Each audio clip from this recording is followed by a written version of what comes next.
নতুন বাংলাদেশে পুরনো মান্দার আমলের বন্দোবস্ত বাংলাদেশ দেখতে চায় না। এটারই জলজ্যান্ত প্রমাণ হচ্ছে ডাকসুর নির্বাচন। ডাকসুর নির্বাচনের ফলাফল ঘোষণার প্রায় এখনও আনুষ্ঠানিকভাবে ঘোষণা হয় নাই, কিন্তু আমি গতকাল রাত 8:30টার সময় সাদেক কাইয়ুমকে অভিনন্দন জানিয়েছিলাম। অনেকেই কমেন্ট করেছে, অনেকেই অনেক কিছু বলেছে, দালাল বলেছে, কিন্তু কলন্দার হারছে গোয়াত দিদা গোয়াত। সূর্য যখন আকাশে উদিত হয় তখন দেশের মানুষকে আর চক্ষু বন্ধ করে থাকার নির্দেশ দিলে হবে না, সূর্য মানুষ দেখবেই।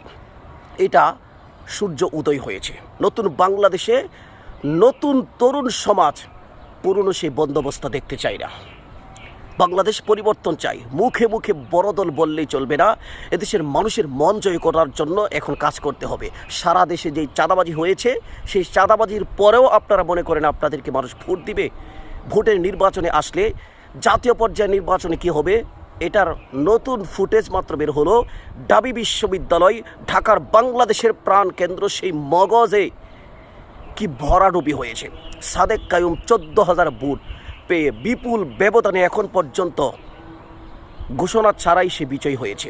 তার নিকটতম প্রতিদ্বন্দ্বী পেয়েছে মাত্র 5,000। যে হয়েছে সে পেয়েছে 9,000 উপরে। তার নিকটতম প্রতিদ্বন্দ্বী পেয়েছে মাত্র 4,000।